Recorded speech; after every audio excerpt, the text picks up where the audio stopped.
Hello students. तो बच्चों, स्वागत है आपका आपके अपने चैनल ज्ञान विज्ञान में। और आज हम आप लोगों का जो नेक्स्ट चैप्टर है फोर्स एंड प्रेशर, उसको समझेंगे, अच्छे से समझने की कोशिश करेंगे। चलिए देखते हैं फोर्स क्या है।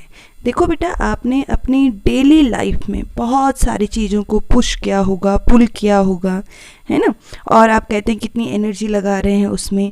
तो हम कह सकते हैं कि अगर हम कह रहे हैं कि हम किसी भी चीज़ को क्या कर रहे हैं, पुश कर रहे हैं, पुल कर रहे हैं, so we can say it is a force. यानी कि अगर हम फोर्स लगाते हैं किसी चीज़ पे तो हम कह सकते हैं अ पुश और pull on an object is called a force. ठीक है, जैसे आप लोग क्या कर रहे हैं, डोर को पुश कर रहे हैं जैसे, ठीक है, डोर को बंद कर रहे हैं तो हम कहेंगे कि क्या कर रहे हैं, हम लोग इसको पुश कर रहे हैं। खोल रहे हैं तो विकेट से वी आर पुलिंग इट, इसको हम पुल कर रहे हैं। तो ये दोनों चीज़ें, चाहे हम पुश कर रहे हैं, पुल कर रहे हैं, दोनों क्या है बेटा, बोथ आर फोर्स। ठीक है, और जो फोर्स है इसको हम अपनी डेली लाइफ में बहुत जगह यूज़ करते हैं। जैसे आपने देखा होगा कोई ट्रॉली है, उसको आपने मूव किया, ठीक है, तो क्या ये मूव होने लगी ना। जैसे आपने उसको पुश किया तो ये क्या होने लगी, मूव होने लगी, आगे बढ़ने लगी। तो हम कह सकते हैं कि हम क्या अप्लाई कर रहे हैं, we are applying a force. आपका ड्रॉर है घर में, आप उसे खोलते हैं तो क्या करते हैं, पुल करते हैं। तो हम वहाँ पे भी क्या कर रहे हैं बेटा, एक फोर्स लगा रहे हैं। अगर आप हॉकी खेल रहे हैं, हॉकी स्टिक से आपके पास जो बॉल है, आपने क्या किया, उसमें बॉल को किक किया, हॉकी स्टिक से हिट किया उसको, तो हम कह सकते हैं कि आप वहाँ पे क्या यूज़ करते हैं, यू आर यूजिंग फोर्स।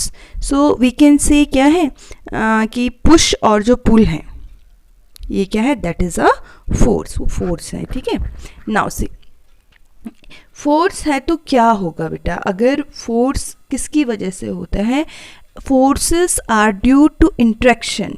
अगर दो चीज़ों के बीच में इंट्रैक्शन होता है तो ही फोर्स लगता है आपका। ठीक है, यानी कि इंटरेक्ट होती हैं। जैसे क्या, यहाँ पे आप एक एग्जांपल से समझ सकते हैं। एक ये मैन है जो कार के पीछे खड़ा है। अब ये यहाँ से खड़ा है और ये कार हमारी ख़राब हो रखी है, तो ये सिर्फ उसको देखता रहेगा, कोई इंटरेक्शन नहीं होगा, इसको पुश नहीं करेगा, तो क्या इस पर फोर्स लगेगा, ये कार आगे बढ़ेगी, नहीं बढ़ेगी। जब ये क्या करेगा, ह्यूमन बीइंग यहाँ से आके, यहाँ पे से आके इसको ऐसे पुश करने लगेगा, तो हम कहेंगे कि ये क्या यूज़ कर रहा है, अपना फोर्स इस पे लगा रहा है। ठीक है, तो हम कहेंगे कि ये क्या अप्लाई कर रहा है, एक फोर्स लगा रहा है, एक फोर्स को अप्लाई कर रहा है एक डायरेक्शन में। ठीक है, सो हम कह सकते हैं कि जो फोर्स है उसके लिए क्या होना चाहिए, इंट्रैक्शन होना ज़रूरी है।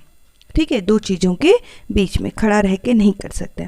ऐसे बहुत सारे एग्जाम्पल हैं हमारे पास। जैसे ये देखें, ये काव है और जो ये फार्मर है इसको खींचने की कोशिश कर रहा है अपनी ओर, तो इन दोनों के बीच में इंट्रैक्शन हो रहा है।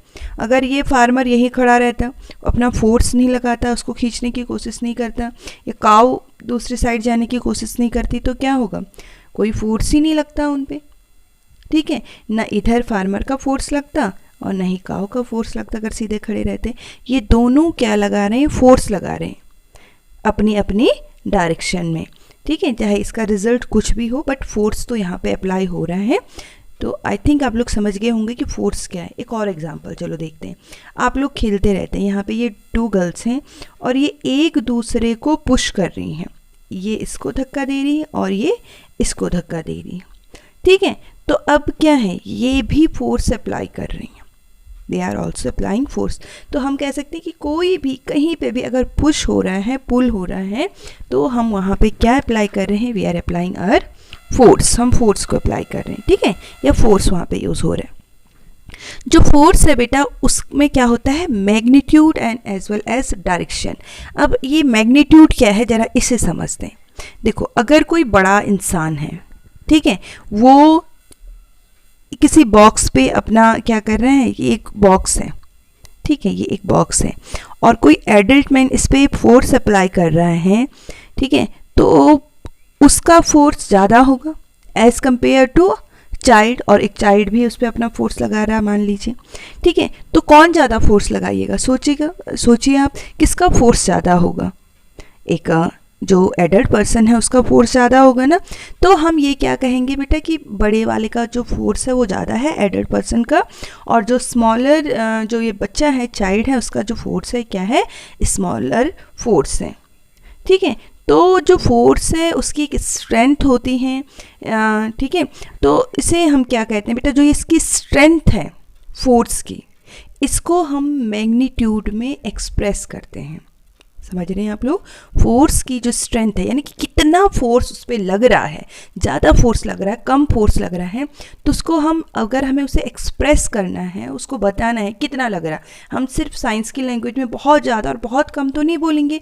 उसको अगर हमें क्या करना है, उसकी स्ट्रेंथ को एक्सप्रेस करना है, तो उसको किस में एक्सप्रेस करते हैं हम, कि मैग्नीट्यूड में, कितने मैग्नीट्यूड का फोर्स लग रहा है। और जो मैग्नीट्यूड है फोर्स का, उसको हम किससे दिखाते हैं बेटा, उसकी जो एसआई यूनिट है मैग्नीट्यूड की, वो है आपकी न्यूटन। क्या है? आपकी न्यूटन जो है, उसकी जो एसआई यूनिट है न्यूटन। और अगर उसे हम लिखना है हमें, तो उसको हम कैपिटल एन से दिखाते हैं। ठीक है, समझ रहे हैं कि कितना फोर्स लग रहा है। अब साइंस में मैंने कहा ना, ये नहीं दिखाएंगे कि भाई छोटा बच्चा है तो थोड़ा सा फोर्स लग रहा है, बड़ा है तो ज़्यादा फोर्स लग रहा है। हमें बताना पड़ेगा कि कितना फोर्स उस पर लगेगा। बहुत ज़्यादा लगेगा तो भाई कितने न्यूटन का फोर्स लग रहा है, कम लगेगा तो कितने न्यूटन का फोर्स लग रहा है। तो चलिए समझते हैं क्या है ये न्यूटन।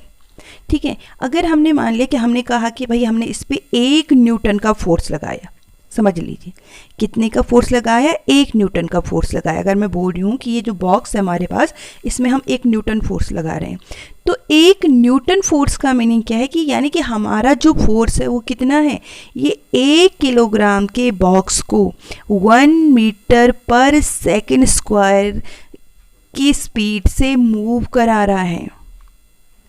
समझ रहे हैं कि 1 किलो का जो आपके पास जो भी ब्लॉक है, जो भी चीज़ है आपके पास 1 kg, आप उसको 1 मीटर पर सेकेंड स्क्वायर की हेल्प से उसको क्या करा पा रहे हैं बेटा, मूव करा पा रहे हैं। जो उसकी स्पीड है ये क्या होगी, 1 मीटर पर सेकेंड। 1 सेकेंड में ये कितने मीटर चले जाना चाहिए, 1 मीटर। ठीक है, 1 kg का जो आपके पास ब्लॉक है, जो भी आपके पास हैवी सब्सटेंस है, जिसको भी आप मूव करा लेते हैं, तो इसका मीनिंग है कि अगर 1 kg का वो है, तो अगर 1 सेकंड में वो 1 मीटर पहुंच जाता है, क्योंकि पुश और पुल है, चाहे पुश कर रहे पुल कर रहे हैं, ठीक है, या तो आगे जाएगा या पीछे आएगा। तो अगर वो 1 सेकंड में 1 मीटर पहुंच जाता है, तो हम कहेंगे कि इस पर 1 न्यूटन का फोर्स हम अप्लाई कर रहे हैं। आई थिंक इतना क्लियर हो गया होगा आप लोगों को कि क्या है ये न्यूटन क्या है। अब देखिए बेटा, फोर्स क्या हो सकता है, एक ही डायरेक्शन में भी लग सकता है। आप लोगों ने देखा होगा कभी कभी आपके घरों में, जो ये है, कोई आपकी अलमीरा है, उसे खिसकाना है, आपको एक जगह से दूसरी जगह ले जाना है, कोई बॉक्स है, कुछ भी सामान है, आपके जो पेरेंट्स हैं अगर वो खुद से नहीं ले जा सकते हैं तो आपकी हेल्प भी लेते हैं। ठीक है, तो यानी कि उनका फोर्स कम पड़ रहा है। फिर आप एक से भले दो लोग हो गए, जब दोनों लोग एक ही बॉक्स को एक डायरेक्शन में मूव करा रहे हैं, तो क्या होगा, इनका फोर्स और इनका फोर्स, दोनों का फोर्स प्लस हो जाएगा। समझ रहे?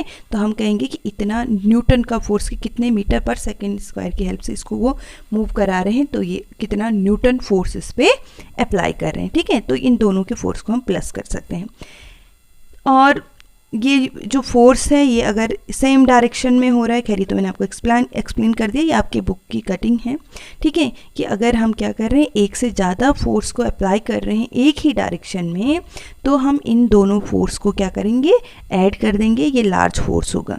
ठीक है, लेकिन कभी कभी क्या होगा, आपका अपोजिट डायरेक्शन में भी होता है। यहाँ पे देख रहे हैं आप, 2 एलिफेंट है, एक एलिफेंट ने इधर को 200 न्यूटन का फोर्स लगाया है और दूसरे ने इधर को।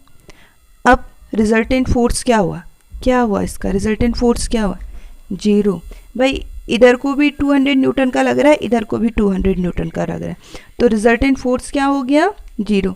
ऐसे आप लोग, या हम नेट फोर्स भी कहेंगे कि इसमें नेट फोर्स क्या लग रहा है, भाई 200 माइनस 200 कितना हो गया, 0 ही तो हो गया। अगर क्या हो रहा है, अपोजिट डायरेक्शन में अगर होता है, ठीक है, तो ये 0 हो गया।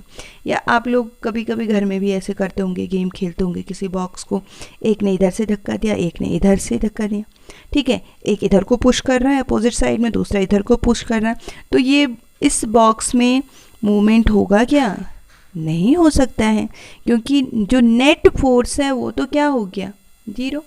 हाँ, अगर यानी इसमें स्ट्रेंथ ज़्यादा है, एक इंसान ये ज़्यादा फोर्स लगा रहे हैं और ये इतनी फोर्स नहीं लगा पा रहे, मान लीजिए ये 3 न्यूटन का फोर्स लगा रहे हैं और ये आपका 2 न्यूटन का फोर्स ही लगा रहे हैं, तो आपका अब ये बॉक्स किधर की ओर जाएगा, भाई इधर की ओर ही तो मूव होगा, है ना, क्योंकि इस इधर का फोर्स आपका ज़्यादा है। क्लियर?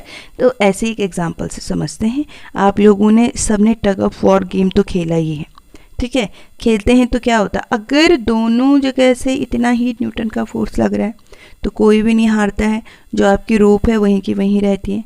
पर मान लीजिए इधर वालों ने ज़्यादा फोर्स अप्लाई कर लिया, इन्होंने 400 न्यूटन का फोर्स अप्लाई कर लिया, तो ये जो इधर वाले हैं ये किधर चले जाएंगे, इधर, यानी कि इनका फोर्स ज़्यादा हो गया। Clear class? समझ गए आप लोग इसको? तो आई होप ये समझ में आ गया होगा आपको कि if the two forces apply to an object are equal in magnitude and act in opposite direction, then the net force acting on the object is 0 और nil। जैसे आप किस केस में देख रहे हैं बेटा, इस फर्स्ट वाले केस में देख रहे हैं कि अगर दो ऑब्जेक्ट में इक्वल फोर्स लग रहा है और अपोजिट डायरेक्शन में लग रहा है तो जो रिजल्टेंट फोर्स होगा वो क्या होगा, इट विल 0। बट हाँ, अगर आपका जो फोर्स है वो कैसे लग रहा है, अपोजिट डायरेक्शन में तो है लेकिन एक साइड ज़्यादा है और एक साइड कम है, तो ऐसा जो फोर्स है वो 0 नहीं होगा। ओके, नाउ सी, अब जो ये फोर्स है इसके कुछ इफेक्ट भी होते हैं बेटा।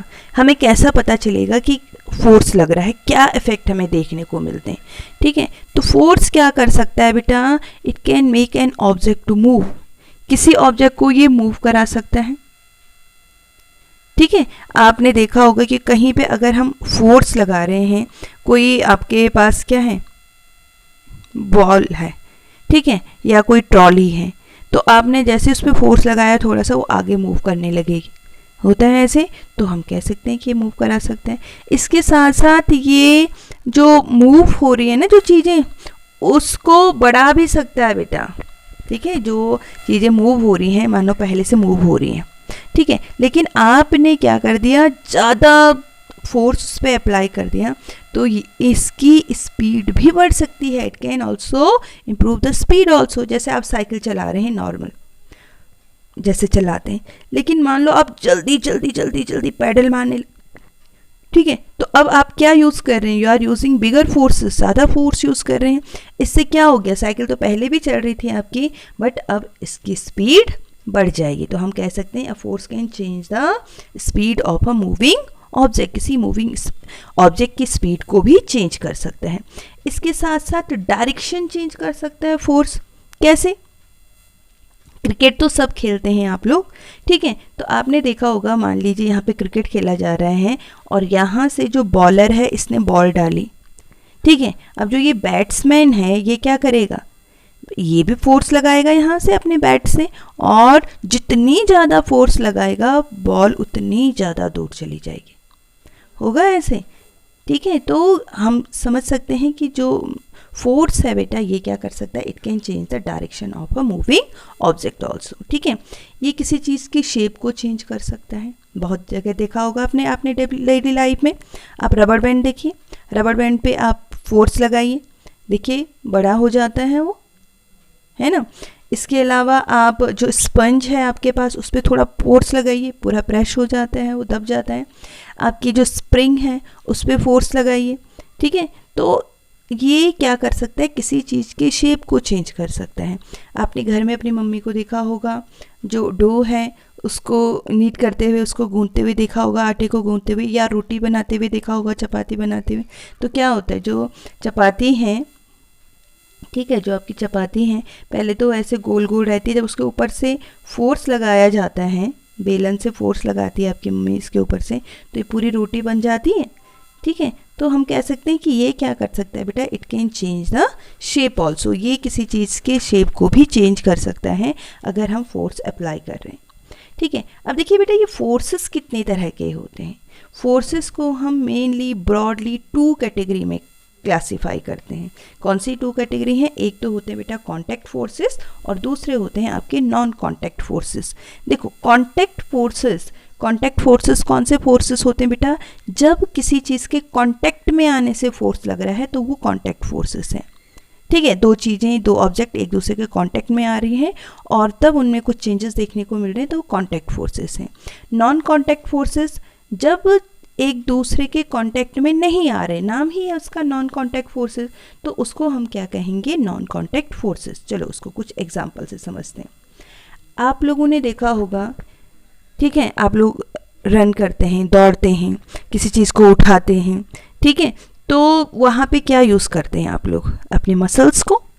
जैसे ये रनिंग हो रही है, यहाँ पे आप देख रहे हैं सारे लोग दौड़ रहे हैं, तो यहाँ पे ये किस फोर्स को यूज़ कर रहे हैं? अपनी मसल्स को यूज़ कर रहे हैं। तो उनकी मसल्स और जो ग्राउंड है वो एक दूसरे के कांटेक्ट में है कि नहीं है? बिल्कुल कांटेक्ट में है, यानी कि यहाँ पे कौन सा फोर्स लग रहा है बेटा? कांटेक्ट फोर्स लग रहा है, ठीक है, और मूवमेंट हो रहा है, ये आगे बढ़ रहे हैं, ठीक है।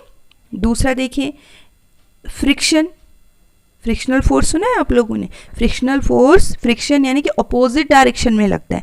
जब आप किसी चीज़ को, जैसे ये आपका डोर है, कोई अलमीरा है, आप इसको पुश कर रहे हैं इधर की ओर, तो जो हमारा ग्राउंड है बेटा वो इसको इधर की ओर एक फोर्स लगाता है अपोजिट डायरेक्शन में। ऐसा जो फोर्स है उसे हम कहते हैं फ्रिक्शनल फोर्स से हम कहते हैं, ठीक है। तभी तो वो चीज़ें स्टेबल हैं एक जगह पे, जब उसमें फ्रिक्शनल फोर्स लग रहा है। लेकिन जब हमारा फोर्स ज़्यादा हो जाएगा फ्रिक्शनल फोर्स से, तो क्या हो जाएगा? ये जो अलमीरा है ये मूव करने लगेगी, ये आगे बढ़ेगी, ठीक है। लेकिन यहाँ पे भी जो फोर्स है, अगर मैं आपको बताऊँ तो ये दोनों एक दूसरे के कांटेक्ट में हैं कि नहीं है? बिल्कुल है। आपका जो ग्राउंड है और ये ऊपर से जो अलमीरा है एक दूसरे के टच में है, एक दूसरे के कांटेक्ट में है, so it is a contact force, ठीक है। नेक्स्ट एग्जांपल समझिए, ये मैग्नेट है, आप लोगों ने भी यूज़ किया होगा डिफरेंट टाइप्स के मैग्नेट्स को। ये जो मैग्नेट है आप देख रहे हैं, यहाँ पे इसके साथ क्या अटैच है? यहाँ पे ये नेल अटैच है, आयरन नेल। तो ये अगर एक दूसरे के कांटेक्ट में नहीं भी रहेंगे, मान लीजिए जो आयरन नेल है यहाँ पे होती है, यहाँ पे, तो फिर क्या होता? तभी ये इसको अट्रैक्ट करता कि नहीं करता? करता, यानी कि ये इधर की ओर आ जाती, मूव होती है, मूवमेंट होता है इनमें। बट यहाँ पे क्या ये एक दूसरे के कांटेक्ट में थे? मूवमेंट हुआ नहीं थे ना। तो ये जो फोर्स है मैग्नेटिक फोर्स, किसका एग्जाम्पल है बच्चों? नॉन कांटेक्ट फोर्स का। अच्छा, जो कांटेक्ट फोर्स है, नॉन कांटेक्ट फोर्स हैं, ये आपके इसमें मैग्नेट में क्या होते हैं? आपने देखा होगा, चाहे बार मैग्नेट हो या अदर मैग्नेट्स जो होते हैं, जो सेम पोल्स होते हैं, लाइक पोल्स, जैसे आपका साउथ और साउथ, ये एक दूसरे को क्या करते हैं बेटा? रिपेल करते हैं, दूर जाते हैं। सेम पोल्स, नॉर्थ और नॉर्थ, ये एक दूसरे से दूर जाने की कोशिश करेंगे, अट्रैक्ट नहीं करते हैं। तो यहाँ पे भी तो फोर्स लग रहा है। हमने क्या कहा था? पुश भी होती हैं, पुल भी होती हैं, चीज़ें पास भी आती हैं और दूर भी जाती हैं। तो यहाँ पे भी फोर्स लग रहा है, लेकिन कैसा फोर्स है? ये नॉन कांटेक्ट फोर्स है, एक दूसरे के पास ही नहीं आ रहे, खुद ही दूर जा रहे हैं। लेकिन जो सेम पोल्स होते हैं, लाइक पोल्स होते हैं, वो एक दूसरे को अट्रैक्ट करते हैं। जैसे नॉर्थ साउथ की ओर अट्रैक्ट होगा, साउथ नॉर्थ की ओर अट्रैक्ट होगा, तो ये सेम पोल्स हैं और ये क्या करते हैं? दे अट्रैक्ट ईच अदर, ठीक है। तो ये क्या है? आपके मैग्नेट का एग्जाम्पल हो गया। कैसा है ये आपके नॉन कांटेक्ट फोर्स में आएगा, ठीक है। और इसको हम अपनी डेली लाइफ में बहुत जगह यूज़ करते हैं। मैग्नेट्स के जो ये एग्जांपल्स हैं, या मैग्नेटिक जो फोर्स है उसका एग्जांपल बहुत सारे टॉयज़ में इसको यूज़ किया जा सकता है। हमारे घरों में जो रेफ्रिजरेटर्स है बच्चों, उसमें इसको यूज़ किया जाता है, उसके डोर्स में लगा, जैसे यहाँ पे है, आप देख रहे हैं इस वाले डायग्राम में, लास्ट वाले में, इसमें देखिए रेफ्रिजरेटर का जो डोर है उसमें लगाया जाता है, जिससे वो अच्छे से बंद रहे। बहुत सारी जगहों पे, टॉयज़ में, फ़ोन में, बहुत जगहों पे इनको यूज़ किया जाता है, इलेक्ट्रॉनिक सेक्टर में, ठीक है। मेडिकल सेक्टर में भी यूज़ किया जाता है। और ये कैसे एग्जांपल है? नॉन कांटेक्ट फोर्स का। इसके अलावा देखिए इलेक्ट्रोस्टैटिक फोर्स है। इलेक्ट्रोस्टैटिक फोर्स में क्या, जैसे आप लोगों के पास ये कॉम है, करिएगा इस एक्सपेरिमेंट को आप लोग, और करते भी होंगे बहुत सारे बच्चे इसको। तो छोटे छोटे पेपर के पीसेस बना लीजिए और जो ये प्लास्टिक कॉम है उसको अपने ड्राई हेयर पे कम से कम 1 मिनट तक रब करेंगे और उसके पास ले जाएंगे ना, छोटे पीसेस के पास, पेपर्स के पास। तो ये क्या करते हैं? उन पेपर के पीसेस को अपनी ओर अट्रैक्ट करने लगते हैं। तो ये कैसा फोर्स है? एक दूसरे के कांटेक्ट में आए नहीं, दूर से ही एक दूसरे को अट्रैक्ट कर लिया। तो ये इलेक्ट्रोस्टैटिक फोर्स है बेटा। ये इसमें जो है, जो आयंस वगैरह प्रोड्यूस हो जाते हैं इसकी वजह से ये क्या हो जाते हैं, आपके जो पीसेस हैं वो तो चार्ज नहीं थे, ये वाले पीस, और जो आपकी कॉम्ब थी ये चार्ज हो गई थी, किससे, हेयर्स में रब करने से। तो ये एक चार्ज है और ये अनचार्ज है, तो ये जो चार्ज ऑब्जेक्ट है अनचार्ज को अपनी ओर अट्रैक्ट करने लगते हैं। ठीक है, दूसरा एग्जांपल आप बलून के साथ भी करते हैं। तो ये सारी जो एग्जांपल हैं आपके किसके हैं, इलेक्ट्रोस्टैटिक फोर्स के। ग्रेविटेशनल फोर्स देखिए, ये भी नॉन कांटेक्ट फोर्स में आएगा। आपके जो ट्री हैं वहाँ से कुछ भी फ्रूट मैच्योर हो गया, फ्रूट है जो आपका नीचे गिर जाता है, तो पहले तो ये कांटेक्ट में नहीं थे ना, जैसे ही टूटा नीचे आ गया, तो ये क्या है, ग्रेविटेशनल फोर्स का एग्जाम्पल है। ठीक है, क्योंकि यहाँ भी तो क्या हो रहा है, एक जगह से चीज़ें यहाँ से नीचे मूव हो रही हैं, मूवमेंट हो रहा है, नीचे आ रही हैं। ठीक है, और किस में आएगा बेटा, ये आपका नॉन कांटेक्ट फोर्स में आपका आएगा, क्योंकि ये पहले एक दूसरे के कांटेक्ट में नहीं थे। ठीक है, चलिए, तो आई थिंक आप समझ गए होंगे जो कांटेक्ट फोर्स हैं, यानी कि जब दो ऑब्जेक्ट एक दूसरे के कांटेक्ट में रहते हैं तो उन्हें हम क्या कहते हैं बेटा, they are called the contact force. और इसके एग्जांपल क्या देखे हमने, फ्रिक्शनल फोर्स हो गया और आपका मस्कुलर फोर्स हो गया। नॉन कांटेक्ट फोर्सेस क्या हो गए, जब दोनों चीज़ें एक दूसरे के कांटेक्ट में बिल्कुल भी नहीं हैं, लेकिन फिर भी या तो एक दूसरे को अट्रैक्ट करेंगे या रिपेल करेंगे, तो ऐसे जो है आपके नॉन कांटेक्ट फोर्सेस होते हैं। जैसे आपका ग्रेविटेशनल फोर्स हो गया, आपका क्या हो गया, इलेक्ट्रोस्टैटिक फोर्स हो गया, और आपका कैसा मैग्नेटिक फोर्स हो गया। ठीक है, ये सारे आपके किसके एग्जाम्पल हैं, नॉन कांटेक्ट फोर्सेस के एग्जाम्पल हैं। अगली जो हमारी वीडियो होगी बेटा, इसी चैप्टर में हम प्रेशर के बारे में डिस्कस करेंगे कि प्रेशर क्या है। ठीक है, और उसको अच्छे से हम समझने की कोशिश करेंगे। आई होप आपको अच्छा लगा होगा, टॉपिक समझ में आया होगा। अगर अच्छा लगा तो लाइक ज़रूर करिए वीडियो को, चैनल को सब्सक्राइब करिए और वीडियो को शेयर करिए। थैंक यू बच्चों।